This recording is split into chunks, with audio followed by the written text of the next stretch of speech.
Have you ever wondered if an official diagnosis might actually be causing a person harm just from the mere label? Today's guest I'm excited to present to you. His name is J. Edwards Holt. He's an author of many books, and his most recent one is called They Don't Define Me, which actually just came out a few weeks ago.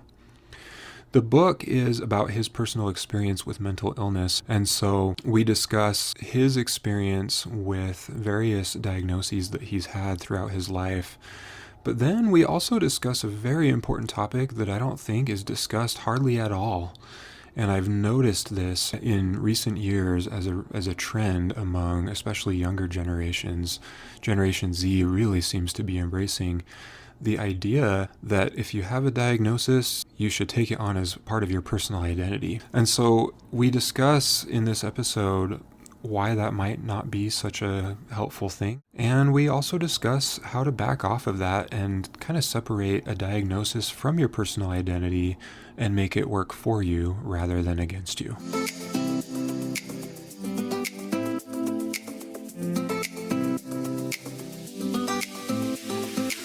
Welcome to the Real Food Mental Health Podcast, where we explore the powerful connection between mental and physical health. My name is Cody Cox, a holistic nutritional psychotherapist, and I'm here to guide you on a journey to true wellness, mind, body, and spirit. If you're tired of quick fixes and want real solutions that address the root cause, you're in the right place. Let's get started on your path to lasting wellness. Today's guest is J. Edwards Holt, who is a best-selling American author renowned for his fantasy novels and children's books. Transitioning from education to writing, Holt has captivated audiences with his Barren World trilogy and the award-winning The Jealous Little Ogre. As an ordained minister, he integrates his Christian faith into his works, promoting messages of hope. One of his most celebrated stories, The Crossing, A Wayfarer's Chronicles, continues to enchant readers with its rich storytelling. Committed to community service, Holt's contributions extend beyond literature, impacting lives through advocacy and service. Welcome, Jay. Hey, thanks for having me. So you recently wrote a book, or recently published a book. It's called They Don't Define Me, the story of a lifelong battle with mental illness and how to rise above your diagnosis. Give us a little synopsis of what the book is about, how you came to writing it, kind of the background of it. Yeah, so this book is mostly about, a lot of it's about, my childhood, just growing up with, not just one mental illness, but several mental illnesses.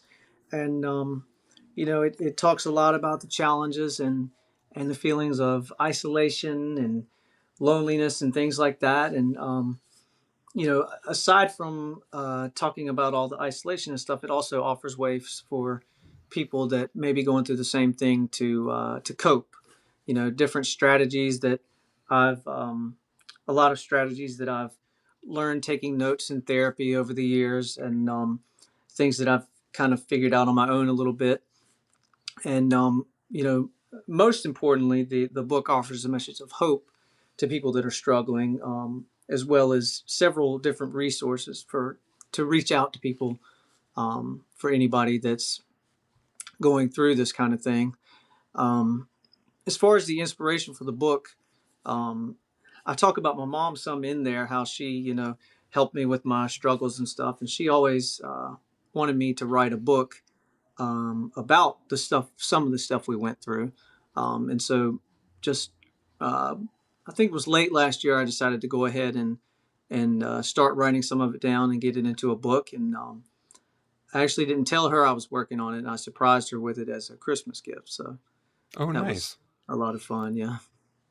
Yeah, and I think there's a lot of value in sharing your story. So if you've heard previous episodes, I kind of invite people to share their story, which is pretty much what you do in your book, where readers or listeners to a podcast really can connect with that, and it makes them a little bit more captivated in such a way that it inspires them to Hmm. start improving in various ways. For your story, I got the understanding that you started to have symptoms around the age of 10. Am I right? So it Hmm. was in Yeah. childhood. Hmm. And it started with Tourette's, or did it start with something else? Yeah. It started with Tourette's. Hmm. Okay. And what was that like? Like, how did that affect your ability to be at school, socially, Mhm. things like that? Yeah, it started with just a little, like a little facial tick here and there, like a little, like a wink or a wiggling of the nose, and then it got to like a growl or just a lot of throat clearing. Um, Really things that I didn't even notice that much until my teacher pointed it out, and then me and my mom started noticing it a lot, and it got progressively worse. Really, as I um, kind of as we started being aware of it, it kind of got worse. Um, but yeah, I mean, it started pretty subtle, something that you wouldn't really think that much about, especially if you're doing it, you don't think that much about it. But Mhm. somebody pointed it out for me in third grade. I was around 10 years old, and after that, it was like the mental illnesses just kept piling on from there. Yeah, and that's usually how it goes, especially with something like Tourette's. Tourette's is a rough disorder to have Hmm. because it affects your functioning in every way. So socially, Hmm. physically, mentally, it can really bring you down. And so, as I read the book, you said something about feeling out of control of your body as you described your experience with Tourette's. And I immediately thought, when I read the words out of control, that sounds like anxiety. And then Hmm. later on, you start talking about how you Yeah. experience anxiety. So it makes perfect sense that these disorders would present comorbidly just Hmm. with something like Tourette's. And I don't know the official statistics with Tourette's. As a clinician myself, I think I've only ever seen two patients Hmm. with Tourette's or a tic disorder. Are you familiar with the statistics on that? Like, how common is No, I'm Tourette's? not sure. And I've actually not met many people myself that have it. Very few people I've met that actually had it besides me. So. Yeah, and like I said, it does lead to that feeling of being out of control, which essentially is where anxiety stems from. I mean, there are other things too, Hmm. like trauma, neurological, genetic things like that. Um, but kind of the core, at least the cognitive side of anxiety, is feeling out of control. Hmm. So Tourette's, is that an ongoing issue for you, or were you able to find some kind of resolve to that? It's definitely, it's a daily thing for me. You know, uh, it's not always obvious. People that if they know me really well or that they're around me a lot, they may notice it. But um, it's one of those things that I'm aware of and I feel it and stuff. And I mentioned too in the book how I've kind of when I'm in certain situations I've developed this kind of way to hide it, I guess, like unconsciously. And so a lot of times, people that I meet might say, "Well, you don't act like somebody with Tourette's or something." And so, but yeah, it's definitely a daily battle for me. I Yeah. I was hoping I would grow out of it, but I'm still waiting for that to happen. So. It's interesting how we learn to cope with these things to for the sake of fitting in socially, right? I mean, Hmm. I think that's they call that masking in autism context, where essentially you're hiding your symptoms to Hmm. save yourself from embarrassment. And in your book, you said that you tried to cover up the tics with like coughing or sneezing. I think I would do the same thing, honestly. Yeah.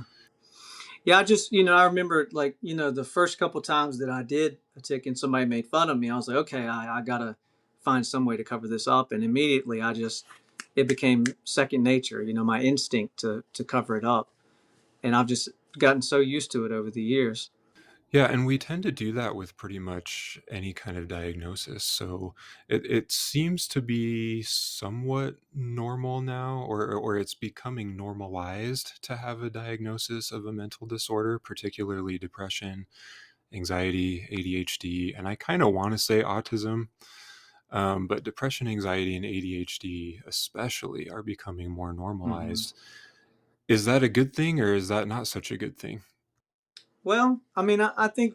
I think the awareness is good because I mean, when I was growing up in the 90s to early 2000s, there was not a lot of awareness, and especially as a child, people thought, children don't have those problems and things like that, and um, so I mean, I think it's not good that there's more of it, but I think it's good that there's more awareness, so that Yeah. people won't feel isolated, because a lot of times feeling isolated can lead to a lot worse things.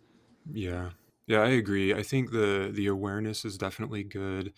I would say having compassion Hmm. toward people who are struggling with such things is definitely an improvement. But Hmm. then I do fear, as a therapist, I fear that it might become a slippery slope where we use the labels a little bit too much.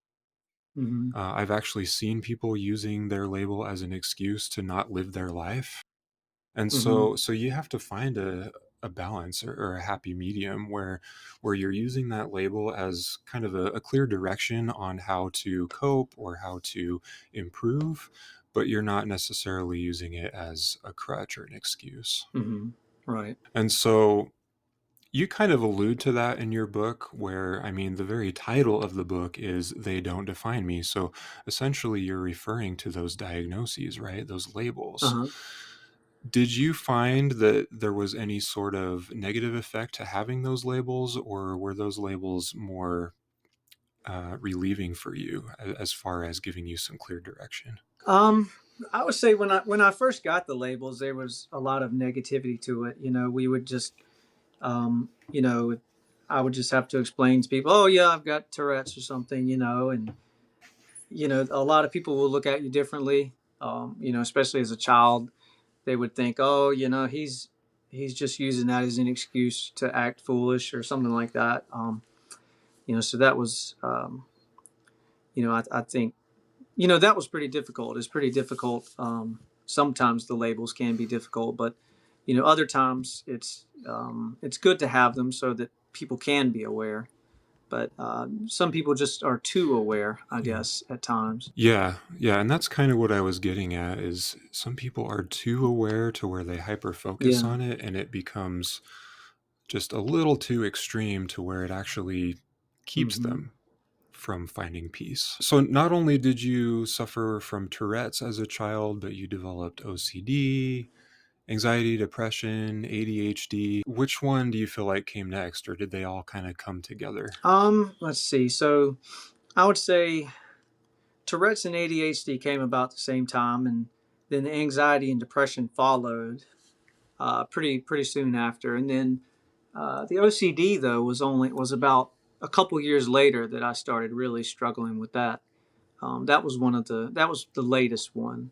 That was the Okay. first couple when I was about 10, and then that was when I was about 13 is when that hit me the hardest. So it wasn't for a few years that you had obsessive compulsive disorder. Yeah, looking back, I see a lot of things that I did that were, you know, foreshadowing of that, but it wasn't severe until about age 13. I always kind of saw the OCD as um, just a way to kind of maintain more control when I felt so out of control with everything else. The OCD kind of, like, oh, you do this and you'll feel relief, that kind of thing. And it kind of gives you a sense of control it's not real, but it feels real. So I think it could have developed as a coping mechanism. I'm thinking possibly. Yeah, OCD is an anxiety disorder. So, like I said earlier, it does stem from that feeling out of control. And obsessive compulsive disorder, it is less common than generalized anxiety, but it still has that out of control component where we kind Mm-hmm. of develop this perfectionistic mindset, and we do these things repeatedly and obsessively to get that sense of control. Absolutely. So OCD was the more recent one, but how about depression, anxiety, ADHD? How did that affect you in your daily life? Yeah. The ADHD came about with just, my teachers telling my mom that, I wasn't paying attention in class. I would be, doodling or coming up with some kind of story or something, or looking out the window, or talking to a classmate or something when I was supposed to be concentrating on work or something. And so we went to the pediatrician and they said, oh, it's probably some form of ADHD. So they put me on an ADHD medication for that. And it didn't work. That one didn't. It just made my tics worse. And so that was like we had to get off that one pretty quickly. And I mean, after that, it felt like my tics just kind of stayed worse. It felt like they never went back to what they were. So I don't know, but yeah, just it presented itself as just being distracted and unable to sit still in class. Yeah, and we see that a lot with medication where it might make things worse while making some things better at the same time, or maybe it just makes everything worse or everything better. It's really kind of it's a complex form of treatment. And I know in your book you talked about how, at least for the Tourette's and maybe for a couple other things, it was kind of a failed treatment Yeah. on your part, right? Hmm. And you took several medications and they didn't seem to be working. It kind of seemed like the doctors just wanted to keep piling on more and more medications as if that was the only solution. Yeah. But eventually you found other ways to cope. Hmm. What were the things that you found to be the most helpful for you? Um, let's see. There was just one therapist I found that just presented everything in a different way and just really explained everything to me like I'd never heard it before. And this was a therapist. I think it was once or twice a week I would go there, and they would spend, at least an hour working with me, one on one. There was no rush or anything like that, and they explained everything to me that I was going through, and it really opened things up for me, and you know, that in combination with getting the right medication, not too many, but the right one, it changed my life because it um, things may be bad sometimes, but it was a lot worse. Yeah, and that's where it's tricky, where I think doctors really struggle to find that right combination of medications, where there might be a right combination, but there are so many to choose from, and only so many that they're familiar with, to where it's kind of like trying to find a needle in a haystack for some people.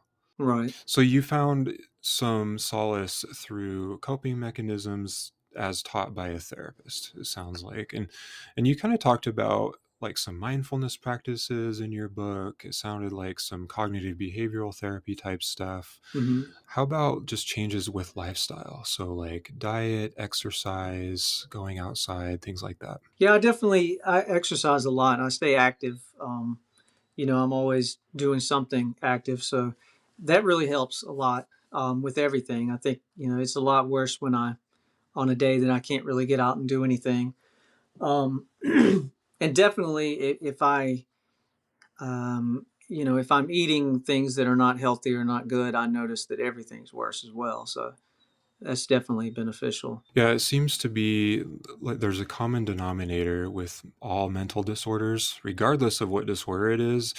It's something to do with energy of the brain. And so I've been studying that a lot this year. They call it metabolic psychiatry, coming out of Harvard University, Stanford University. It's kind of a growing specialization, but metabolic psychiatry is really kind of that theory that your brain is simply not getting the energy that it needs from the diet and lifestyle that you're living. And so it is not functioning properly in various ways. I mean, it's going to manifest in different ways according to your genetics, your bioindividuality. And so that might look like Tourette's, it might look like ADHD or autism or something else. But just simply exercising every day can make a huge difference because it helps to boost that blood flow to the brain. It boosts that energy so your brain can heal itself if it needs to be healed, but also create those neural pathways that are necessary for proper functioning. Absolutely. Yeah. Exercise is a lifesaver for me. Any specific exercises that you do that seem to help more than others? For me, walking, it relieves a lot for me. It's therapeutic to just get out and walk, on a nice day, and gives you time to kind of gather your thoughts and relax a little bit while also getting your heart rate up and everything. Or just, taking the dogs for a walk or something. So I mean, walking is my go-to. I also enjoy when I get a chance to play something like a little bit of tennis or something, or golf or something like that. This is just my personal philosophy, but I feel like we're having more and more labels, diagnoses, because we actually are, as Americans, becoming sicker. And I think it has to do with lifestyle. We are more sedentary. We're sitting and staring at screens more. We're not really interacting with other people as much. And all of that culminates into worse and worse health. And so, something as simple as going outside, walking the dogs, our bodies are made for that. You mentioned in your book several different techniques that you were using. So, like reverse journaling, is that what you called it? There's several of them that I did in there for the journaling. So it would be, I know one of the techniques that I do occasionally is um, if I'm having a no, here it is. If I'm calm, I will write a letter to myself to read when I'm having a panic attack, and just say, that you've had this before, and I make sure to write it when I'm calm so that I can read it when I'm having a panic attack, and I can read something that's a letter to myself to reassure me that you know that I made it through last time and I'll make it through this time. And that's very helpful because just reading that on paper really does make a difference. I like that. It's kind of like you're planning ahead. You're setting yourself up for success by just making these preparations. Like similar to how you might if you were to give a presentation at school. Like obviously you're not just going to go and do it without any preparation, right? Like you want to sit down, get some material together, maybe do your PowerPoint if that's what you're doing. And then you're going to be way more confident when you're up there and actually giving the presentation. Yeah, you might still feel a little anxious, but it's going to be way better with all those preparations in place when you're finally in that event of anxiety than if you had no preparation. So I really like that. I've never thought about that before. Journaling can be so therapeutic. There are many ways to do it, but it could be something like writing a letter to yourself. Or do you ever do journaling in the heat of the moment too? Does that have you found that to be helpful? Yeah, I do. Yeah, I'll do it, at the best moments and at the worst moments too. And um, sometimes it's challenging to do this, but I think it benefits me. During a good time, I'll go and read what I wrote during the bad time, just to prove to myself that that I can handle reading it, because there's this fear that reading it is going to make it happen again or something. And um, so sometimes I'll read it just to prove to myself that it doesn't necessarily make it happen again. I love it. Yeah. So, like I said, there are so many ways you can journal that would be therapeutic. And one of my ways too that I like to have people do, if they're willing to do it, it does take more time, more devotion. Is if you're gonna write a journal about like how you're doing throughout your day or what you're doing throughout your day, make sure you're writing more about your feelings rather than just listing off what you did. Like, I mean, for example, you could say, oh, I washed my dog today. Or you could talk about, this is how I'm feeling and here's why. If you were to go back and read that like weeks or months later, what's going to be more meaningful to you? Are you going to think that it's more meaningful to read that you washed your dog on January 12th of 2023 or that you were going through a hard time and you overcame it? Yeah, definitely the latter. Definitely the latter. So if anyone listening is thinking about journaling and you like that long paragraph form, I would encourage you to write more about how you're feeling rather than what you're doing. Or use Jay's tactic, which I'm going to start using that myself, where you're writing a letter to yourself ahead of time. To basically, you're giving yourself reassurance for those times when you're struggling. Were you able to reduce the number of medications that you were taking? Yeah, at about, I believe it was age 14 or so, 13 and 14 was when they had me on so many medications. And the the therapist, or he was the therapist slash psychiatrist that I went to that did so much good for me got me down to pretty much down to one medication, Oh, nice. and that made a whole lot of difference. And I've been on that same one ever since then. So, and that was probably in 2003, I would imagine. I think it was 2003. So I've been on the same one since then, and it doesn't fix everything, but it definitely uh, has made things better than they were. Yeah, and sometimes medication is necessary. I mean, some people are like really anti-medication. Some people use too much medication and they just can't take enough of it. But finding that right balance for your bioindividuality, I think, is so important because you don't want unintended consequences or side effects, but you do want to be able to reduce those symptoms to where you can function and thrive in life. As part of your struggles with mental illness, I know you described with one medication. I don't know if it was the first one, the antipsychotic, that you felt like it made you put on a lot of weight. Yeah, the it's one of the psychiatrists, the one that thought just a bunch of medication was the solution. Um, he put me on that antipsychotic to help with tics, but instead of doing that, aside from some other side effects, it made me gain weight rapidly. I mean, I think I was 13, so everybody thought it was normal at first when I gained a little bit of weight, but then it just kept piling on, and to the point that I didn't even look the same anymore, and um, that made life really difficult for me then because as a teenager, everybody cares about how you look, how that is, and so I kind of developed a little bit of an eating disorder from that as well. Not like a full blown, but just the kind of thing where I became really picky and like self conscious about what I ate. And like I say in the book, that followed me for years. Um, to where I was doing a little bit of just not eating as healthy as I should. Um, and but I feel like I overcame that. I'm still you know I still have OCD tendencies about the way I eat, but it's not related to that particular issue anymore.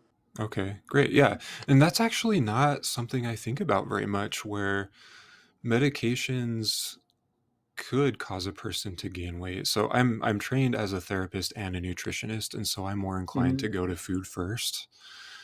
But medications could be part of that equation, and I never really thought of that being an unintended side effect, where it could change the biology just enough to where your body is utilizing the food that you're eating in such a way that you're packing on weight. Yeah, and I was definitely eating a lot more too. It made me really hungry, and I ate a lot too. So that's part of it.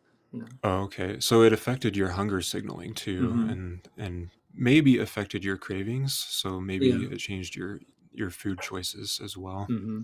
So going back to, we were talking about medication, we were talking about diagnoses as labels, and I kind of wanted to share this one thing.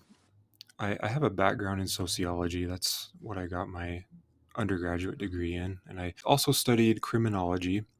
As part of my criminology classes, we focused on what's called labeling theory, which to me is just so fascinating. I think they should teach this to clinicians too.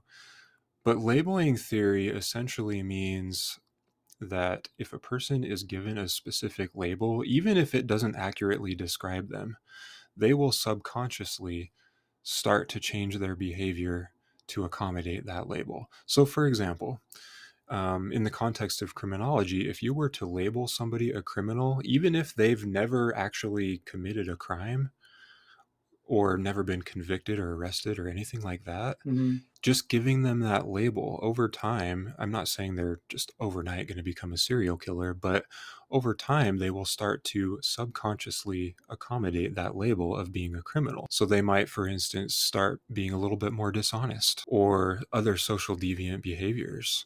Eventually, it kind of depends on the person and how mindful they are with it. But if they're not really keeping themselves in check, it could escalate into becoming a full on criminal.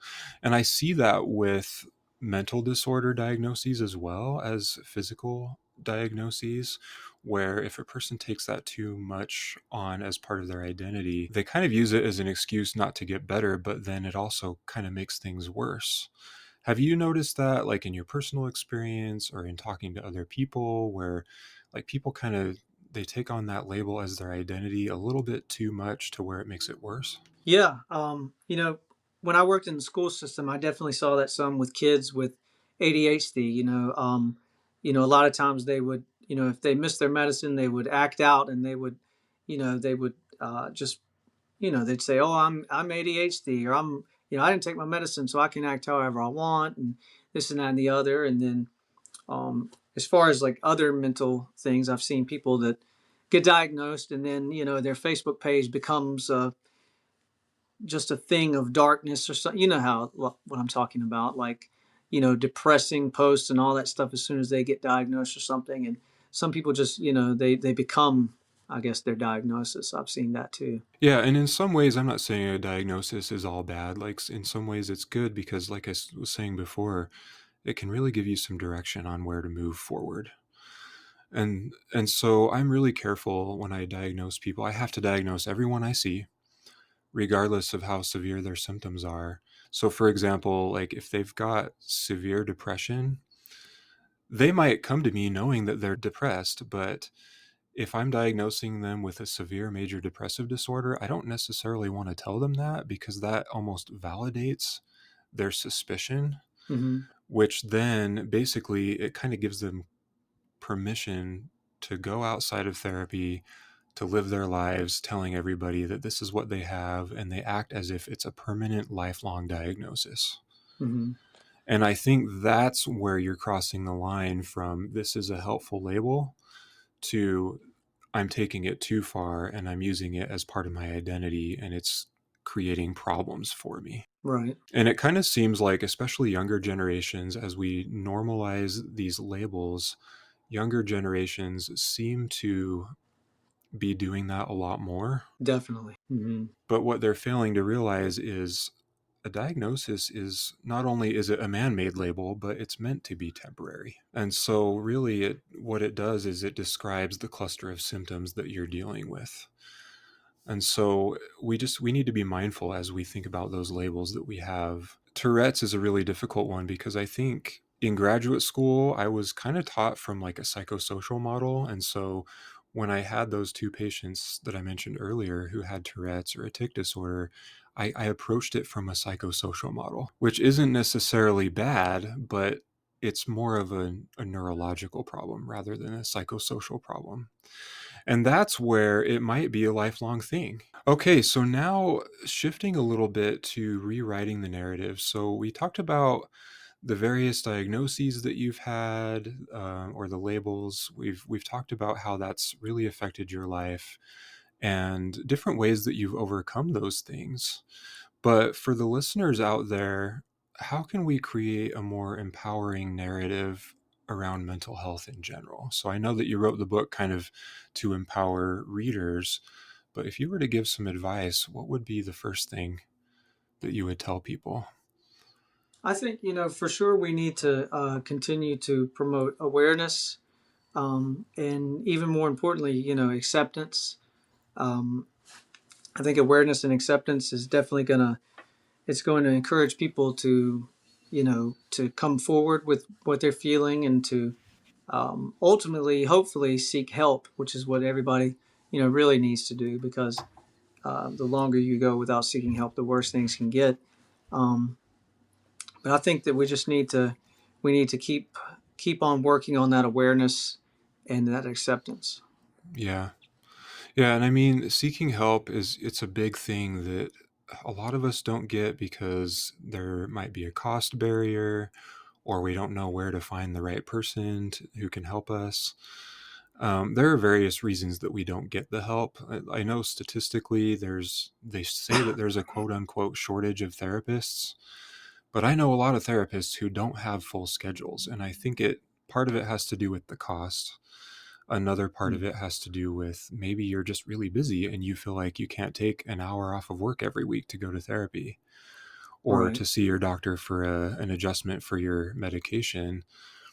And so some of it is time management. There are so many reasons, but getting the help that you need can go a long way rather than trying to figure it all out yourself. And there are some things that you could do yourself. So like, I mean, we mentioned exercise, we mentioned Hmm. journaling, we mentioned some cognitive strategies. So like there are some things that you could try right now that might help, but they might not be totally right for you and your specific needs.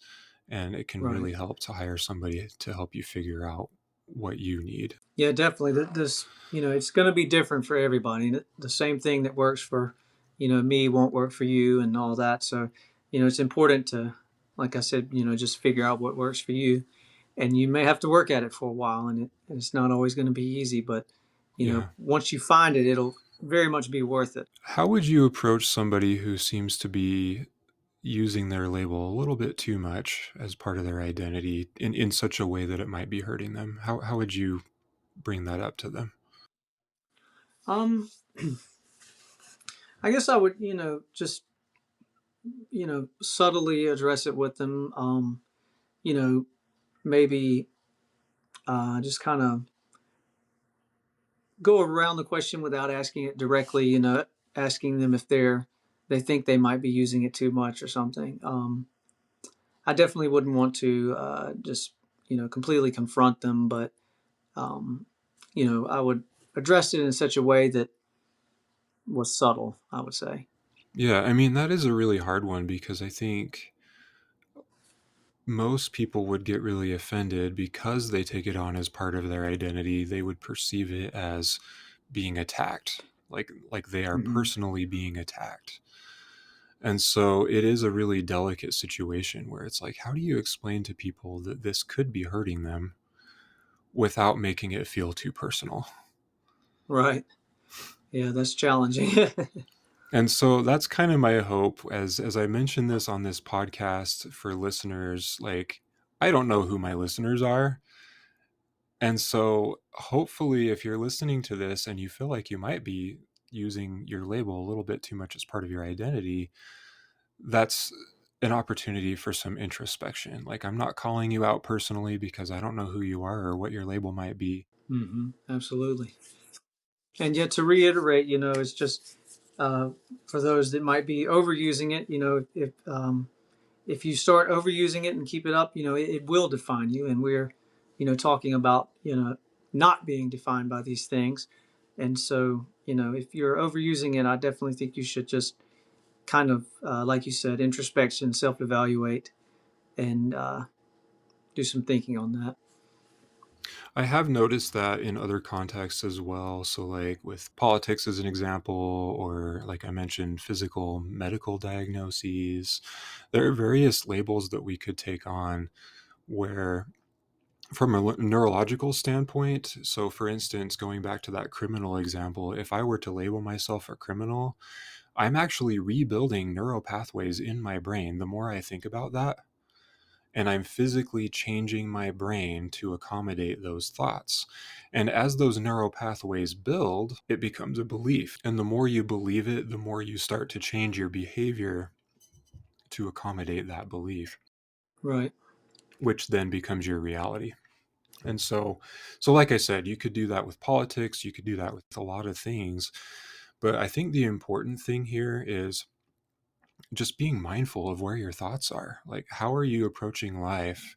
How are you approaching your thoughts, your emotions, maybe your physical symptoms if you have any, and consider maybe changing that, reframing that.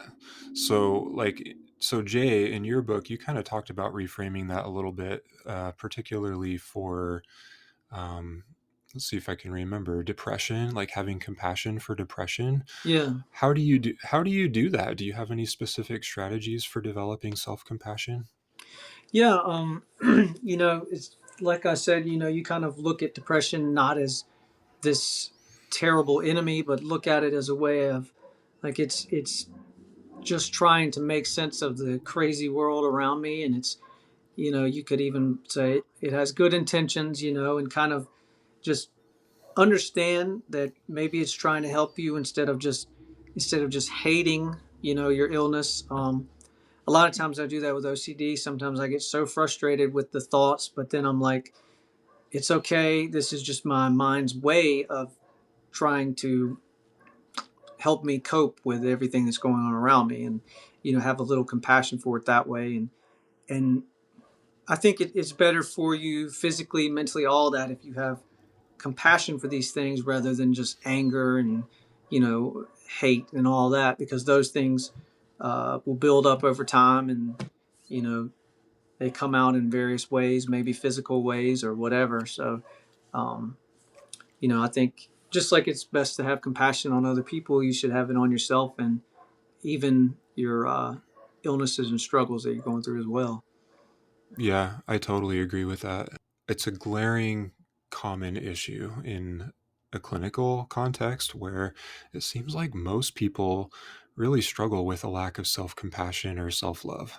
And so, if we can learn to foster that self love, that self compassion, it's going to be a lot easier to kind of separate yourself from that label, that diagnosis, and just say, this doesn't define me. This is more of an issue that I'm dealing with for now, Right. but it doesn't have to be a permanent part of my identity Right. Hmm. because I am who I am. I'm not my diagnosis. Yes, exactly. Hmm. That brings me to at the very end of your book. That's basically what you say, right? I mean, what was it? You are more than your diagnosis. Tell us what you mean by that. Sometimes when you get a diagnosis, it's easy to just maybe become that. Like you said, once you hear something, once somebody tells you that you are this or you are that, your mind starts to think that you are and believe it. And the way I try to go about every day is, saying, I'm not just Tourette's or anxiety. I'm me. Yes, I have to deal with those things, and it gets difficult sometimes, but I'm more than that. I have likes and interests and hobbies and all this kind of thing. And um, it's really just about understanding, accepting that you have something without becoming it. So I think that's very important, to come to that realization that you can be whatever you want to be, even if you have something like this. So, coming up on the end here, I'm going to ask you one question. If you were to change the way people approach health and wellness, just one thing that you could change about that, what would it be? Um, I would say we need more compassion for people, more compassion and understanding, because you know um, I've never felt better than when I felt like I was kind of understood and sympathized with. So Okay, and one last thing, how can people find you if they are, for instance, they want to buy your book or if they want to find you in other ways? yeah, absolutely. So if anybody wants to find me, they can do like a Google search for J. Edwards Holt. That's the letter J, Edwards Holt, or you can go to jedwardsholt.com.